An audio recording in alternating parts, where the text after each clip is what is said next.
Բարև ձեզ, Ստեփան Գրիգորյան YouTube-յան ալիքի մասնակիցներ։ Ողջունում եմ ձեզ բոլորիդ։ Այսօր մայիսի 25-ն է։ Մենք շարունակում ենք մեր աշխատանքը, դու գիտեք,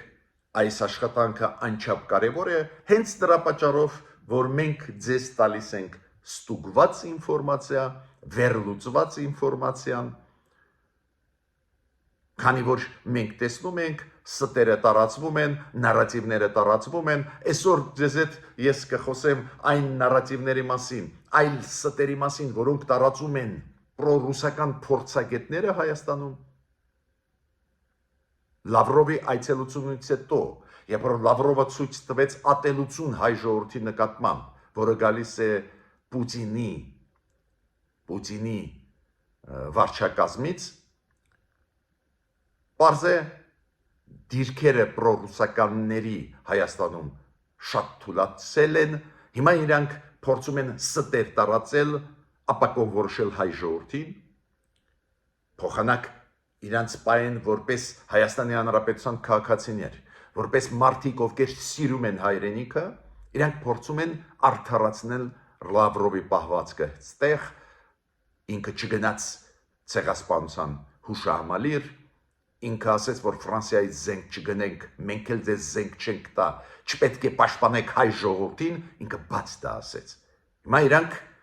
փորձում են ստեր տարածել, որ ապակոնվորոշել հայ ժողովրդին։ Ու այդ ստերի, նարատիվների, կարծրատիպերի մասին մենք անպայման այսօր կխոսենք, որ եւ սփյուռքայությունը, եւ արցախայությունը, եւ Հայաստանի Հանրապետության քաղաքացիները բոլորը մենք պատրաստ լինենք նրան։ Հասկանանք ինչ է կատարվում։ Հայաստանում կանցնի մեծ ֆորում, դա կոչվում է Երևանյան երկխոսություն,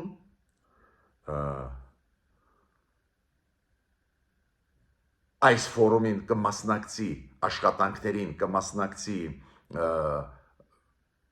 Սլովակիայի վարչապետը, նաև 3 պետությունների արտգործնախարարները, նաև այդ թվում Ֆրանսիայի արտգործնախարարը, մեծ ֆորում է, այդ ֆորումի մասին պարզա վաղը չեմ իսօր անպայման կխոսենք, բայց ես ողջունում եմ այս ձևի մեծ միջոցառումների անցկացումը Հայաստանում,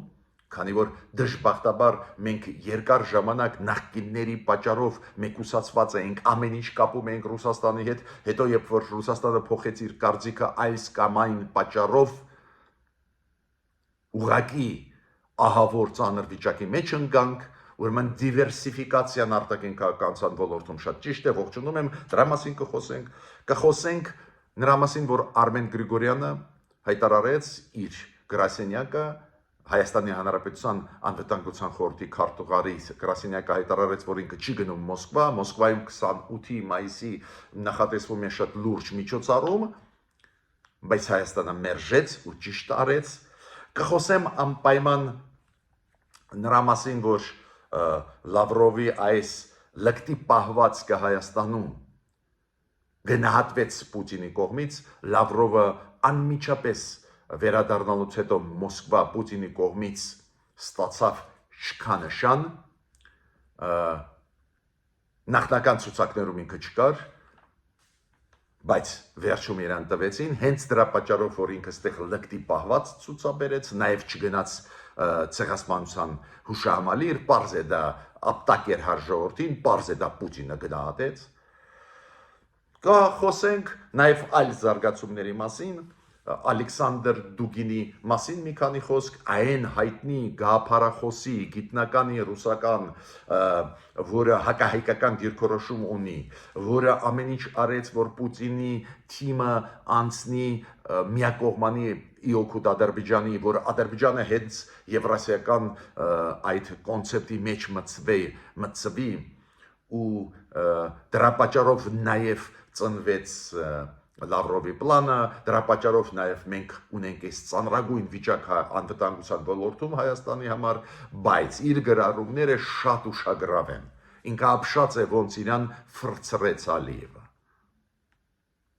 Ու դա պետք է իմանանք, դրանից պետք է եզրակացություն անենք։ Ուրեմն սկսում ենք մեր այսօրվա աշխատանքը։ Ես պետք է ասեմ, որ այս Երևանյան երկխոսուն մեծ ֆորումը, որտեղ որ շատ մեծ թվով փորձագետներ գալիս են Հայաստան, տարբեր երկրներից, շատ մեծ թվով դիվանագետներ, շատ մեծ թվով պաշտոնական պատվիրակություններ, բայց նաև այդ թվում Սլովակիայի վարչապետը, նաև այդ թվում Ֆրանսիայի, Հունգարիայի եւ Չեռնոգորիայի, Մոնտենեգրոյի արտգործնախարարները մեծ ֆորում է ու այս ֆորումի աշխատանքից անպայման ես ձեզ ինֆորմացիա կտամ, քանի որ նաև հրավիրված եմ։ Պետք է ասեմ, որ շատ լավ լուրը, որի մասին մենք խոսել ենք երեք, որ Հայաստանում 2026 թվին պետք է անցկացվի եվրոպական քաղաքական համայնքի գագաթնաժողովը, երեք մանրամասն խոսեցինք, չեմ կրկնի, մյուս տարի 26 թվին Գառնանը պետք է անցկացվի այդ ֆորումը Հայաստանում, ողջունում եմ այդ որոշումը Եվրոմիության ու նախաձեռնությունը հայկական կողմի, բայց պետք է ասեմ, որ դրա մասին նաև Անտոնիո Կոշտոն ասեց, հայտարարեց, եվրոպական կողմն էլ հայտարարեց դրա մասին, ոչ միայն հայկական կողմը։ Անտոնիո Կոշտոն ասեց, որ Տիրանայում այս մի քանի օր առաջ անցավ այս ֆորումը, Եվրոպական քաղաքական համայնքի ֆորումը, դուք հիշում եք Նիկոլ Փաշինյանը մասնակցում էր այդ աշխատանքներին, Արարատ Միրզոյանը, ինքը ասում է շատ հաջող անցավ այդ ֆորումը, մյուս ֆորումը կլինի այս տարվա 2025 թվի աշնանը Կոպենհագենում ու 2026 թվի կլինի Հայաստանում եւ Իռլանդիայում։ Հայաստանում 2026 թվի այդ ֆորումը կլինի Գառնանը, Իռլանդիայում աշնանը։ Անչափ կարևոր է, որ նաև հաստատեց այս ֆորումի անցկացումը Հայաստանում Եվրոմիությունը։ Դուք գիտեք, նորից կրկնում եմ, մեկուսացումը բերում է ծանրագույն հետևանքների։ Այն, որ նախկինները մեզ մտցրեցին այս նեղ բանի մեջ, հնարավորությունների մեջ, կապեցին ամեն ինչ ուժային ոլորտում, էներգետիկայի, առևտրի մեկ խաղացողի հետ Ռուսաստանի բերեց ծանրագույն հետևանքների հայ ժողովրդի համար, չեմ հիմա ծավալվելու այդ հետևանքների մասին, ընձանից լավ գիտենք։ Հիմա այս իշխանությունները ինչ որ պայից հասկացան, որ պետք է ակտիվ աշխատել աշխարհի հետ, մենք ողջունում ենք, այո, մենք պահանջում ենք ել ավելի ակտիվ աշխատանք, քանի որ մարտահրավերները ավելանում են, բազմանում են, բայց միանշանակ ողջունում եմ այդ դիվերսիֆիկացիան միջազգային հարաբերություններում։ Ես միշտ ձեզ բերում եմ օրինակներ, ոնց պետությունները պաշտպանում են իրենց շահերը, շատ կարևոր է այդ մեզ համար բոլորիս, եւ Սփյուռքայության, եւ Հայաստանի Հանրապետության քաղաքացիների համար, եւ մեր կառավարության համար։ Օրինակ, Հնդկաստան, Պակիստան, այս վերջի ռազմական գործողությունները իրոք աշխարհը մտահոգեցին։ Այդ մեծ երկու խաղացող ունեցող միջուկային զենք ու իրար կոպիտ ասած տվեցին, պարզ է մեղավորը Պակիստանն էր, Պակիստանից ահաբեկչական խմբերը կատարեցին ահաբեկչական ակտեր Հնդկաստանի դեմ եւ Կաշմիրում, բայց ցանկացած դեպքում ռազմական գործողությունները բոլորին մտահոգեցին, բարիբախտաբար դադարեցվեց այդ էսկալացիան։ Բայց հիմա ես ուզում եմ նայել ինչ հետևանքներ են լինում։ Ինչ է անում օրինակ Հնդկաստանը, որը զոհ դարձավ ագրեսիայի, պատասխանեց, բայց զոհ դարձավ։ Ուրեմն հնդիկները Հնդկաստանը ուսումնասիրեցին, ով ոնց արձագանքեց։ Դուք գիտեք, Հնդկաստանին միակողմանի աջակցեցին մենակ Թուրքիան եւ Ադրբեջան։ Հայաստանը միանշանակ աջակցեց իր հայտարարությամբ Հնդկաստանին։ Մյուս երկրները կամ աջակցեցին Հնդկաստանին կամ այդպես նեյտրալ դեպի խաղաղություն միտված ունեցող հայտարարություններ արեցին։ Ու հնդիկները արեցին եզրակացություն։ Ու հիմա սկսեցին պատժել թուրքերին, ադրբեջանցիներին։ Դուք գիտեք, որ Հնդկաստանում 1.5 միլիարդ մարդ է ապրում։ Ու այդ 1.5 միլիարդից նույնիսկ եթե փոքր մասը գնում է տուրիստական նպատակներով Թուրքիա, Ադրբեջան կամ այլ երկրներ, ինչ մեծ եկամուտ է բերում այդ երկրներին։ Պարզվեց անցած տարի Թուրքիան մենակ տուրիստական խմբերից միայն եկող Հնդկաստանից ստացավ $400 միլիոն եկամուտ բյուջե։ Հիմա հնդիկները բոլոր գլխավոր տուրիստական կազմակերպությունները դադարեցրեցին համագործակցել այդ ոլորտում туриզմի Թուրքիայի հետ։ Էլ տուրիստ գրեթե չեն ուղարկում Թուրքիա։ Թուրքիայում չեք պատկերացնում ինչ պանիկայի մեջ են,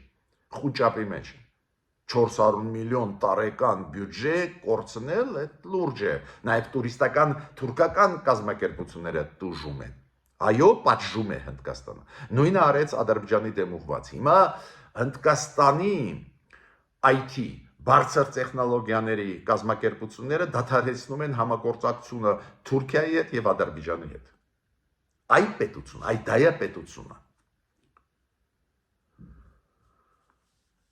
Ես պետք է ասեմ, որ համոզված չեմ, որ բոլորդ գիտեք, Հնդկաստանի IT ոլորտը աշխարհում ամենազարգացածներից մեկն է։ Չմտածեք, որ դա միայն Ամերիկան է, չգիտեմ Ֆրանսիան է, նաև Հնդկաստանն է։ IT բարձր տեխնոլոգիաների ոլորտը ահա որ ուժեղ զարգացած է Հնդկաստանը։ Ու հիմա պատժում է Հնդկաստանը։ Այս ձևի քայլեր կարևոր է։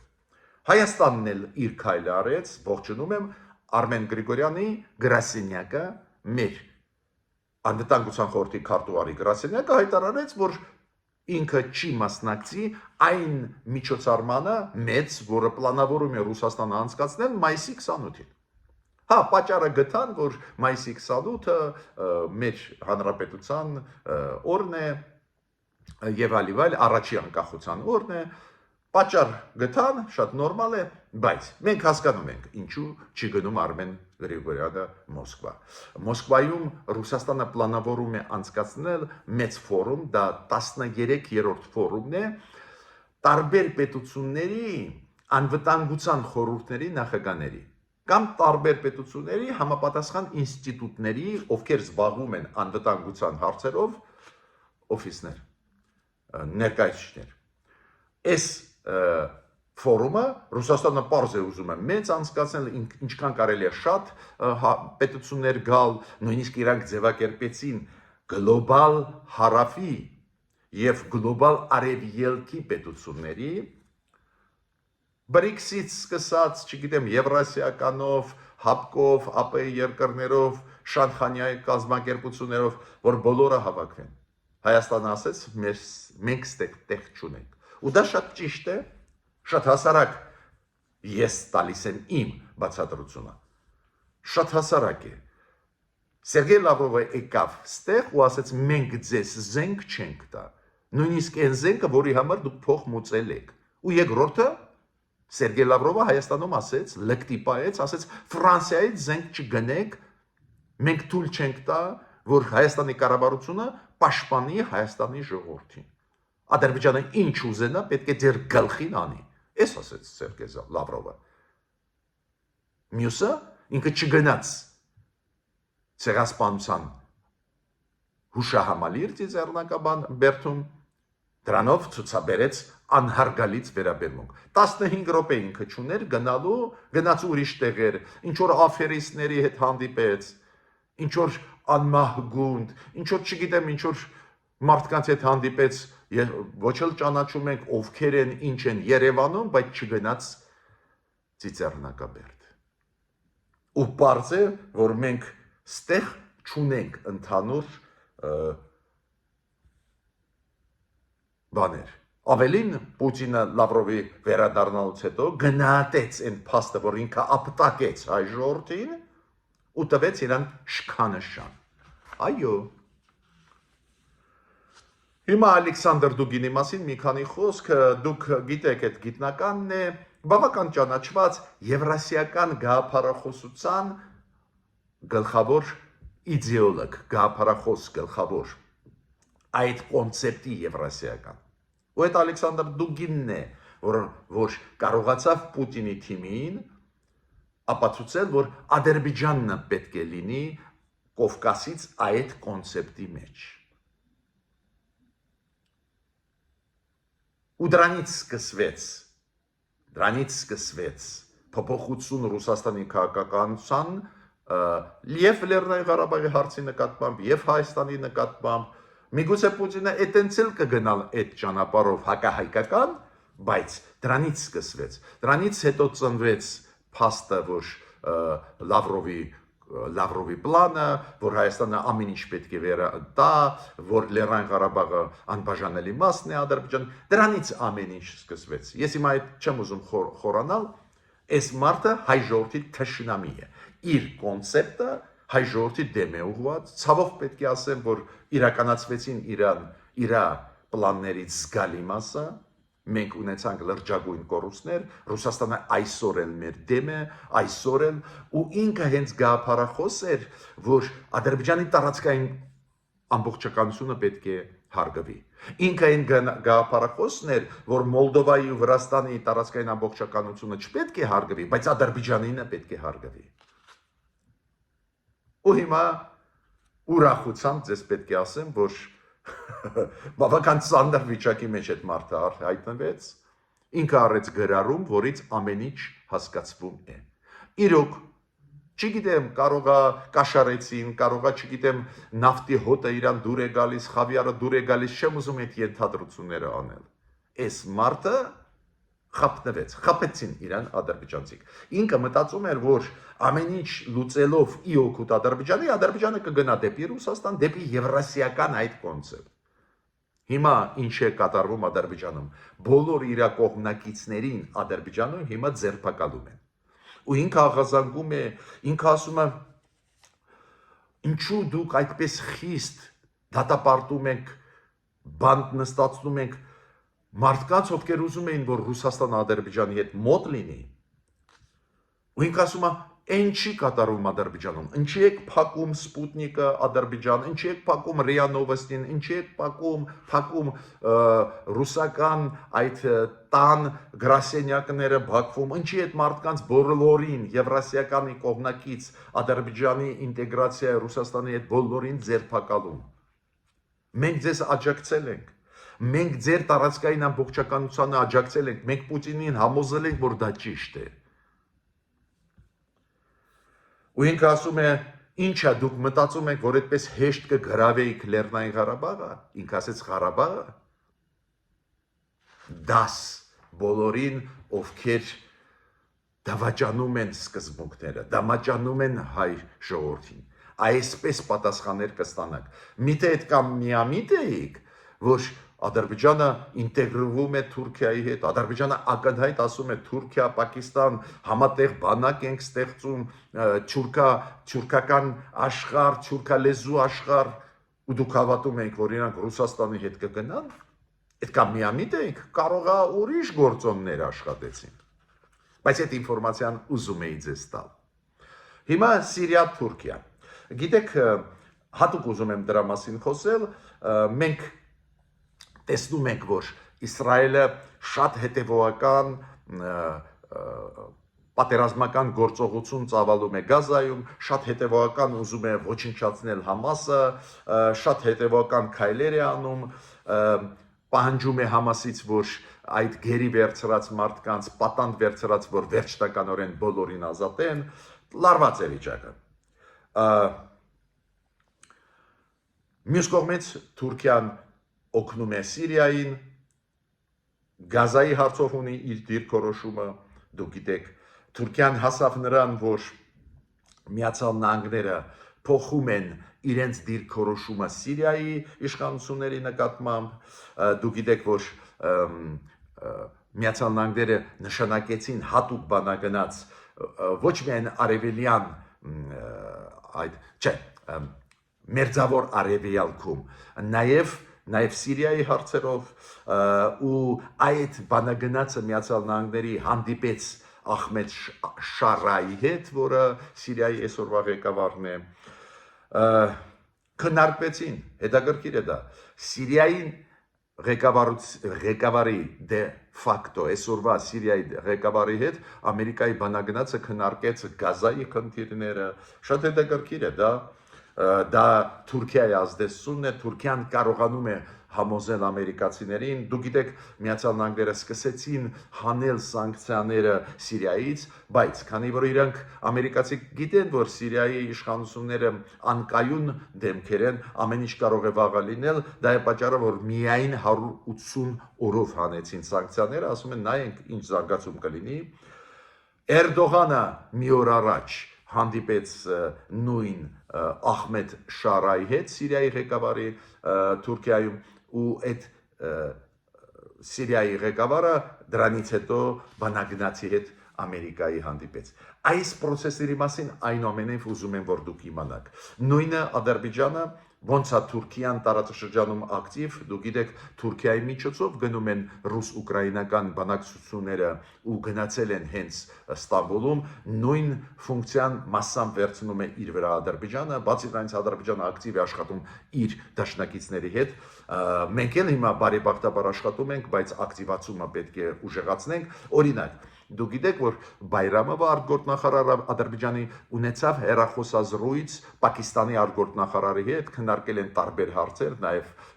այդ սրացում հարաբերությունների Պակիստան-Հնդկաստան, նաև քննարկել են հարց, որ Պակիստանի վարչապետը պետք է գա Ադրբեջան, Ֆիդանը գնաց Մոսկվա, դուք գիտեք 26-ին, 27-ին երկու օրյա այցով էին կլինելու Մոսկվայում, ու Մոսկվայում կհանդիպի նաև այդ Պուտինի հետ, նաև այդ պաշտպանության նախարարի հետ,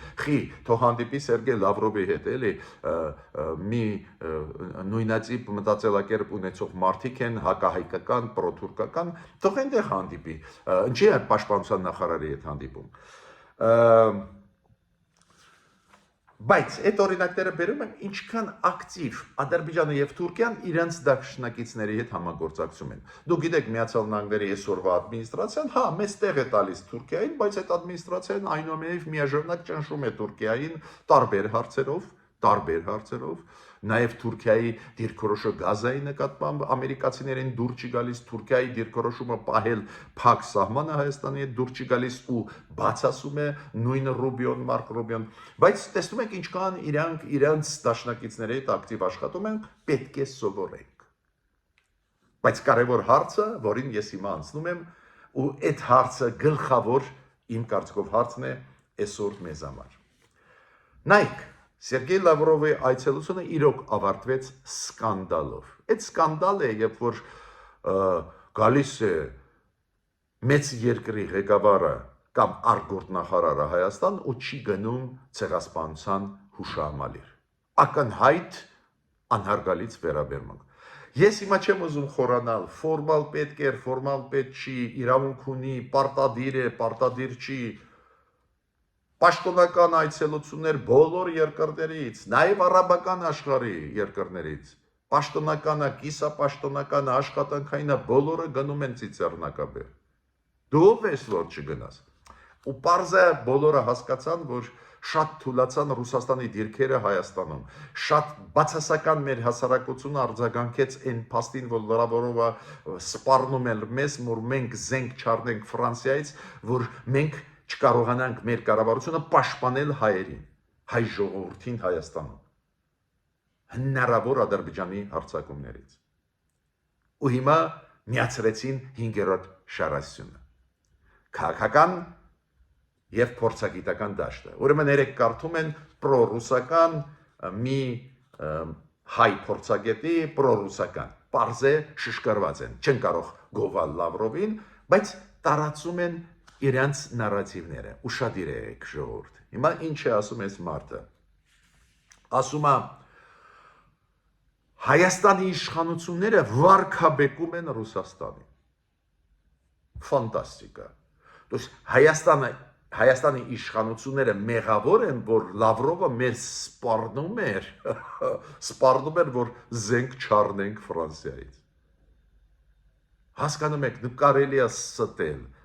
Հայաստանի իշխանությունները իբր վարկաբեկում են Ռուսաստանին։ Լավրովը ինքը չգնաց ծիծեռնակաբերդ։ Ինքը Ռուսաստանը իր քայլերով իրան վարկաբեկում է, այլ ոչ թե գործող իշխանությունները կամ փորձագետները Հայաստանի։ Մյուսը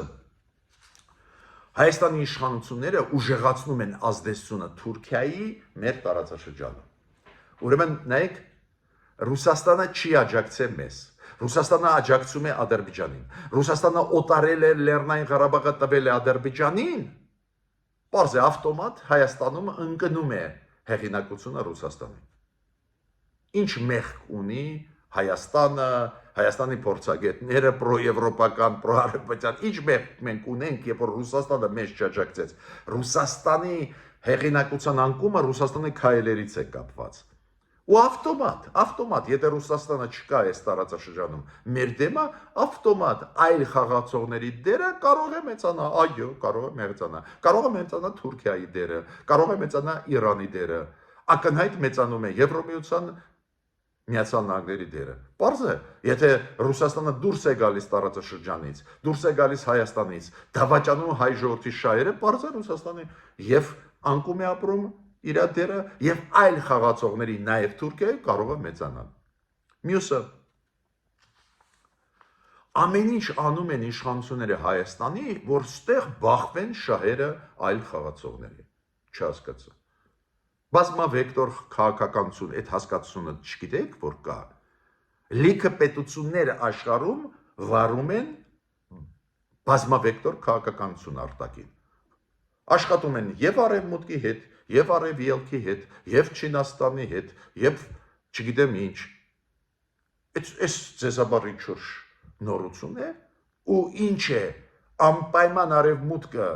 տարբեր երկրներում բախվում է Ռուսաստանի հետ, բախվեցին Ուկրաինայում, քանի որ Ռուսաստանը սկսեց պատերազմ Ուկրաինայում։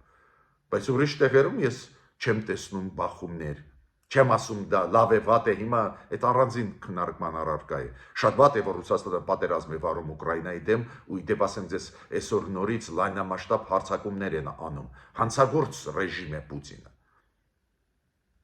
Բայց ինչի Հայաստանը բերում է բախման։ Հայաստանը փորձում է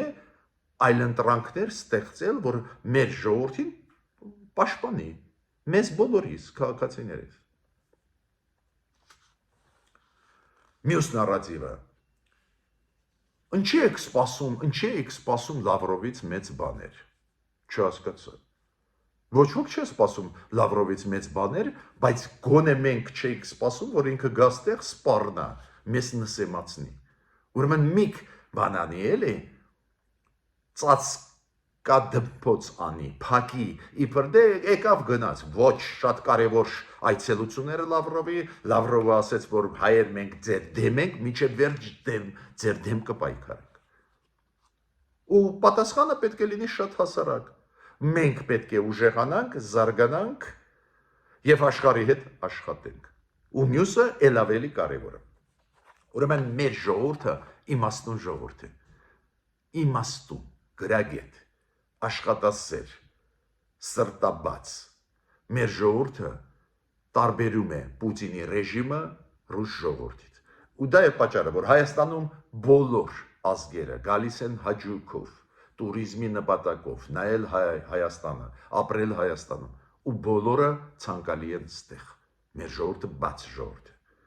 Բայց երբ որ մենք քննադատում ենք, Պուտինի ռեժիմն ենք քննադատում, ու չփորձեք խառնել այս հարցերը։ Ես խոսում եմ պրոռուսական փորձագետների մասին հայկական ազգանուններով։ Ավարտեցի իմ այսօրվա ելույթը, խնդրում եմ բաժանորդագրվել, կիսվել, լայքել, ձեր աջակցությունը մեր YouTube-յան ալիքին շատ կարևոր է։ Մինչ նոր հանդիպումներ։